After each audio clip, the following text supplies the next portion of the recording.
Divine star, ರಾಷ್ಟ್ರ ಪ್ರಶಸ್ತಿ ವಿಜೇತ ನಟ, ನಿರ್ದೇಶಕ ರಿಷಬ್ ಶೆಟ್ಟಿ ದಿವಂಗತ ದ್ವಾರಕೀಶ್ ಅವರ ಬಂಗಲೆಯನ್ನ 4 ವರ್ಷಗಳ ಹಿಂದೆ ಖರೀದಿ ಮಾಡಿದ್ರು. ಕೋಟಿ ಕೋಟಿ ಕೊಟ್ಟು ಬಂಗ್ಲೆ ಖರೀದಿಸಿದ್ರು. ಇದುವರೆಗೂ ಕೂಡ ಆ ಕಡೆ ಸುಳಿದಿಲ್ಲ. ಯಾಕಿರಬಹುದು? ಈ ರಿಪೋರ್ಟ್ ನೋಡಿ.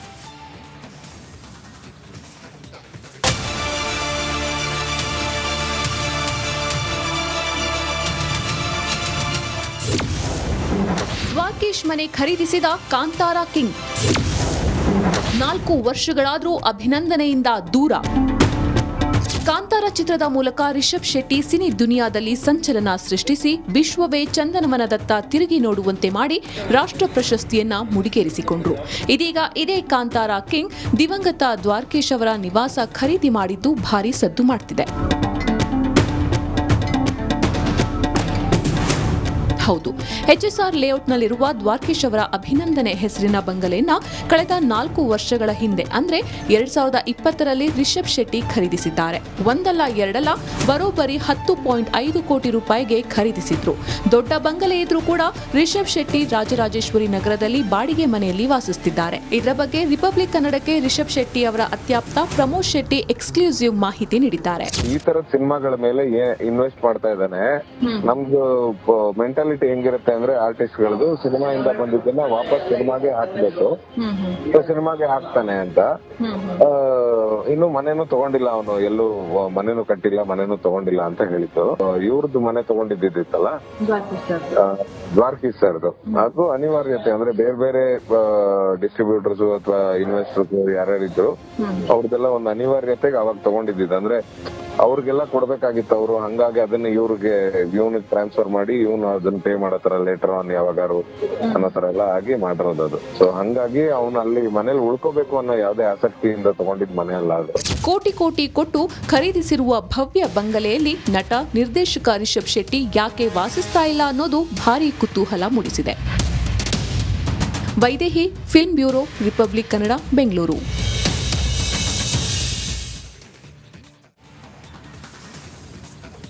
ಹೊರಗಡೆ ಬಿಂದಾಸಾಗಿ ಓಡಾಡ್ತಿದ್ದ ದರ್ಶನ್ ಹಾಗೂ ಪವಿತ್ರ ಜೈಲಿಗೆ ಹೋದ್ಮೇಲೆ ದೂರವಾಗಿದ್ರು. ಈಗ ಇವರಿಬ್ಬರ ನಡುವೆ ಬ್ರಿಡ್ಜ್ ಆಗಿರೋದೇ ಪಾರಪ್ಪನ ಅಗ್ರಹಾರಕ್ಕೆ ಬರೋ ವೈದ್ಯರಂತೆ. ಆ ಕುರಿತಾದ ಸ್ಪೆಷಲ್ ವರದಿ ಇಲ್ಲ. ರಿಪಬ್ಲಿಕ್ ಕನ್ನಡದಲ್ಲಿ ಜೈಲಿನ ಮತ್ತೊಂದು ಕರ್ಮಕಾಂಡ. ಪರಪ್ಪನ ಅಗ್ರಹಾರದಲ್ಲಿದ್ರು ಕದ್ದು ಮುಚ್ಚಿ ಮೀಟಿಂಗ್. ದರ್ಶನ್ ಹಾಗೂ ಪವಿತ್ರ ಗೌಡ ಪರಪ್ಪನ ಅಗ್ರಹಾರ ಸೇರಿ 2 ತಿಂಗಳಾಗ್ತಾ ಬರ್ತಿದೆ. ಜೈಲಿಗೆ ಸೇರಿದ ಮೇಲೆ ದೂರವಾಗಿರೋ ಪ್ರಣಯ ಪಕ್ಷಿಗಳಿಗೆ ಮೀಟ್ ಆಗಲು ಸ್ವಲ್ಪ ಅವಕಾಶ ಸಿಕ್ಕಿದ್ರೂ ಮಿಸ್ ಮಾಡ್ತಿಲ್ಲ. ಒಬ್ಬರಿಗೊಬ್ಬರು ಮೀಟ್ ಆಗಲು ಖತರ್ನಾಕ್ ಪ್ಲಾನ್ ಒಂದನ್ನು ಮಾಡಿದ್ದಾರೆ. ಜೈಲು ಅಧಿಕಾರಿಗಳನ್ನ ಬಳಸಿಕೊಂಡು ಆರೋಗ್ಯದ ನೆಪ ಹೇಳಿ ಮೀಟ್ ಆಗ್ತಿದ್ದಾರೆ. ಮೀಡಿಯೇಟರ್ ಆಗ್ತಿದ್ದಾರಾ ಜೈಲಿನ ವೈದ್ಯರು? ಹೌದು, ರಿಪಬ್ಲಿಕ್ ಕನ್ನಡದಲ್ಲಿ ಜೈಲಿನ ಮತ್ತೊಂದು ಕರ್ಮಕಾಂಡ ಬಯಲಾಗಿದೆ. ದರ್ಶನ್ ಹಾಗೂ ಪವಿತ್ರ ಗೌಡ ಭೇಟಿಗೆ ಹೊಸ ಉಪಾಯ ಕಂಡು ಹಿಡಿದಿದ್ದಾರೆ. ಆರೋಗ್ಯದ ನೆಪ ಹೇಳಿ ಪದೇ ಪದೇ ಆಸ್ಪತ್ರೆಗೆ ಭೇಟಿ ನೀಡುತ್ತಿದ್ದಾರೆ. ಇದಕ್ಕೆ ಜೈಲು ಆಸ್ಪತ್ರೆಯ ವೈದ್ಯರುಗಳು ಸಾಥ್ ನೀಡುತ್ತಿದ್ದಾರೆ.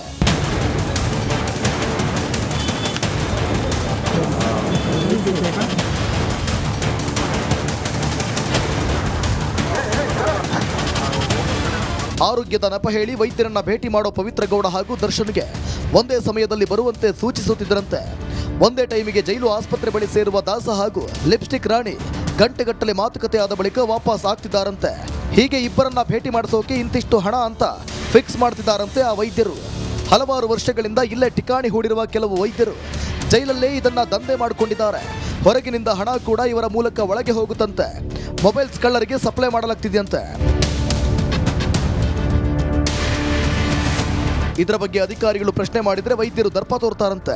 ಹೀಗಾಗಿ ದರ್ಶನ್ ಹಾಗೂ ಪವಿತ್ರ ಗೌಡಗೆ ವೈದ್ಯರೇ ಕೊಂಡಿ ಆಗಿದ್ದು ಜೈಲಿನಲ್ಲಿ ಇಬ್ಬರನ್ನ ಸಂಪರ್ಕಿಸುತ್ತಿರೋದು ಯಾರೆಂಬುದು ಗೊತ್ತಾಗಬೇಕಿದೆ. ಇದರಿಂದ ಪರಪ್ಪನ ಅಗ್ರಹಾರದಲ್ಲಿ ಯಾರು ಹೇಳೋರಿಲ್ಲ ಕೇಳೋರಿಲ್ಲದಂತಾಗಿದೆ. ನವೀನ್ ಶೆಟ್ಟಿ ಕೆರಾಡಿ, ರಿಪಬ್ಲಿಕ್ ಕನ್ನಡ, ಬೆಂಗಳೂರು.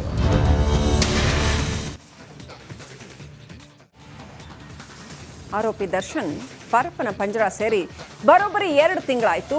ಮನೆ ಊಟಕ್ಕೋಸ್ಕರ ಪರಿತಪಿಸ್ತಾ ಇದ್ದಂತಹ ದಾಸನಿಗೆ ಇವತ್ತು ಕೂಡ ನಿರಾಸೆ ಆಗಿದೆ. ಮತ್ತೊಂದೆಡೆ ಪವಿತ್ರ ಗೌಡಳನ್ನ ಸೋಮವಾರ ಭೇಟಿ ಆಗ್ತಾ ಇದ್ದ ಕುಟುಂಬಸ್ಥರು ಈಗ ಮಂಗಳವಾರಕ್ಕೆ ಶಿಫ್ಟ್ ಆಗಿದ್ದಾರೆ. ಯಾಕೆ? ಈ ಸ್ಟೋರಿ ನೋಡಿ.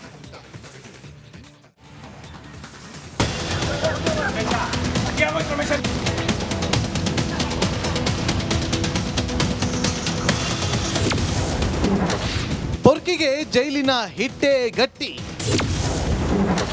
ಸೆಪ್ಟೆಂಬರ್ 5ಕ್ಕೆ ವಿಚಾರಣೆ ಮುಂದೂಡಿಕೆ. ರೇಣುಕಾಸ್ವಾಮಿ ಕೊಲೆ ಕೇಸ್ನಲ್ಲಿ ದರ್ಶನ್ ಪರಪ್ಪನ ಅಗ್ರಹಾರ ಸೇರಿ ಬರೋಬ್ಬರಿ 2 ತಿಂಗಳೇ ಕಳೆದವು. ಮನೆಯೂಟಕ್ಕಾಗಿ ದಾಸ ಹಪಹಪಿಸುತ್ತಿದ್ದಾನೆ. ಬಾರಿ ಬಾರಿ ಕೋರ್ಟ್ ಮೊರೆ ಹೋಗ್ತಾ ಇದ್ದಾನೆ. ಇದೀಗ ದರ್ಶನ್ ಮನೆಯೂಟದ ಅರ್ಜಿ ವಿಚಾರಣೆ ಮುಂದೂಡಿಕೆಯಾಗಿದ್ದು ಕಾಟೇರನಿಗೆ ಜೈಲಿನ ಮುದ್ದೆಯೇ ಗತಿಯಾಗಿದೆ.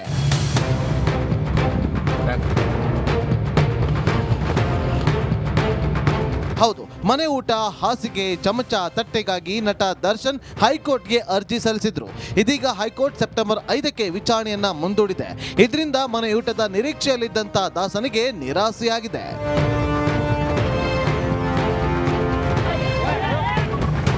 ಈಗಾಗಲೇ ಜೈಲಧಿಕಾರಿಗಳು ದರ್ಶನ್ಗೆ ಮನೆಯೂಟ ತಿರಸ್ಕಾರ ಮಾಡಿದ್ರು. ಹೀಗಾಗಿ ದರ್ಶನ್ ಪರ ವಕೀಲರು ಸಮಯ ಕೇಳಿದ್ರಿಂದ ಕಾಲಾವಕಾಶ ನೀಡಲಾಗಿದೆ.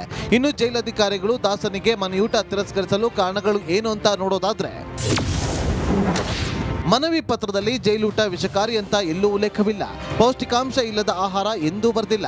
ವೈರಲ್ ಫೀವರ್ ಹಿನ್ನೆಲೆ ಸಾಮಾನ್ಯವಾಗಿ ವೀಕ್ನೆಸ್ ಕಾಣಿಸಿಕೊಂಡಿದೆ. ತಕ್ಷಣ ಬೆಡ್ ರೆಸ್ಟ್, ಪೌಷ್ಟಿಕ ಆಹಾರ ನೀಡಲಾಗಿದೆ. ಜುಲೈ 4ರಿಂದ 10 ದಿನ, ಆಗಸ್ಟ್ 1ರಿಂದ 15 ದಿನಗಳ ಕಾಲ ಹೆಚ್ಚುವರಿ ವ್ಯವಸ್ಥೆ ಒದಗಿಸಲಾಗಿದೆ. ಆರೋಪಿ ದರ್ಶನ್ಗೆ ಮೊಟ್ಟೆ, ಬ್ರೆಡ್, ಹಾಲು, ಕ್ಯಾಲ್ಸಿಯಂ, ವಿಟಮಿನ್ D3 ಮಾತ್ರ ನೀಡಲಾಗಿದೆ. ಜೈಲು ಮ್ಯಾನ್ಯುಯಲ್ ಪ್ರಕಾರ ಆರೋಪಿ ಮನವಿ ಪುರಸ್ಕರಿಸಲು ಸಾಧ್ಯವಿಲ್ಲ ಅನ್ನೋದು ಜೈಲು ಅಧಿಕಾರಿಗಳ ನಿಲುವು. ಮನೆಯೂಟದ ನಿರೀಕ್ಷೆಯಲ್ಲಿದ್ದಂಥ ಪೊರ್ಕಿಗೆ ಮತ್ತೆ ನಿರಾಸೆಯಾಗಿದೆ. ಮತ್ತೊಂದೆಡೆ ದರ್ಶನ್ ರನ್ನ ಭೇಟಿಯಾಗಲು ಪತ್ನಿ ವಿಜಯಲಕ್ಷ್ಮಿ ಪ್ರತಿ ಸೋಮವಾರ ಪರಪ್ಪನ ಅಗ್ರಹಾರಕ್ಕೆ ಆಗಮಿಸುತ್ತಿದ್ರು. ಪವಿತ್ರ ಗೌಡ ಕುಟುಂಬಸ್ಥರು ಅಂದೇ ವಿಸಿಟ್ ಕೊಡ್ತಾ ಇದ್ರು. ಈ ಬಗ್ಗೆ ರಿಪಬ್ಲಿಕ್ ಕನ್ನಡ ವರದಿ ಮಾಡ್ತಾ ಇದ್ದಂತೆ ಅಲರ್ಟ್ ಆದ ಪವಿತ್ರ ಕುಟುಂಬಸ್ಥರು ಮಂಗಳವಾರಕ್ಕೆ ಶಿಫ್ಟ್ ಆಗಿದ್ದಾರೆ. ನಾಗರಾಜ್ ಜೊತೆ Naveen Shetty, republic Kannada.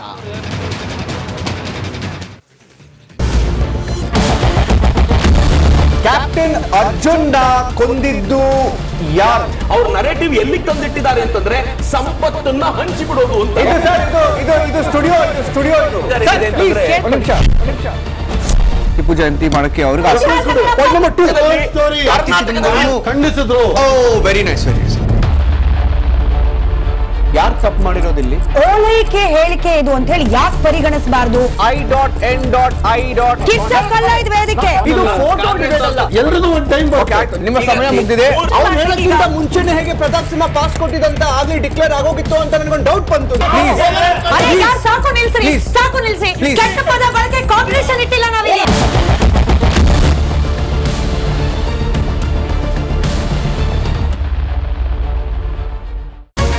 Republic word app ಇದು ಕೇವಲ ಅಪ್ಲಿಕೇಶನ್ ಅಲ್ಲ, ಸಮಗ್ರ ಸುದ್ದಿಗಳ ಸಂಪರ್ಕ ಮಾರ್ಗಕ್ಕೆ ಕ್ರಾಂತಿಕಾರಿ ಬದಲಾವಣೆ. ರಿಪಬ್ಲಿಕ್ ವರ್ಡ್ ಆಪ್ ಕೇವಲ ಸುದ್ದಿ ಅಪ್ಲಿಕೇಶನ್ ಪರಿಚಯಿಸ್ತಾ ಇಲ್ಲ, ಬದಲಾಗಿ ಡಿಜಿಟಲ್ ಸುದ್ದಿ ಬಳಕೆಯ ಹೊಸ ಯುಗಕ್ಕೆ ನಾಂದಿ ಹಾಡ್ತಾ ಇದೆ. ಇದೊಂದು ಬ್ರೇಕಿಂಗ್ ನ್ಯೂಸ್, ಪ್ರಭಾವಶಾಲಿ ಕಾರ್ಯಕ್ರಮಗಳಿಗೆ ಗಟ್ಟಿಯಾದ ನ್ಯೂಸ್. ಇಲ್ಲಿ ಕೇವಲ ತಾಜಾ ಸುದ್ದಿ, ಅದರ ನೇರ ಪ್ರಸಾರ ಮತ್ತು ಚರ್ಚೆಗಳಿಗೆ ಮಾತ್ರ ಅವಕಾಶ. ರಿಪಬ್ಲಿಕ್ ವರ್ಲ್ಡ್ ಆಪ್ ಡೌನ್ಲೋಡ್ ಮಾಡಿಕೊಳ್ಳಿ. ಗೂಗಲ್ ಪ್ಲೇ ಸ್ಟೋರ್ ಮತ್ತು ಆಪಲ್ ಆಪ್ ಸ್ಟೋರ್ನಲ್ಲಿ ಲಭ್ಯವಿದೆ.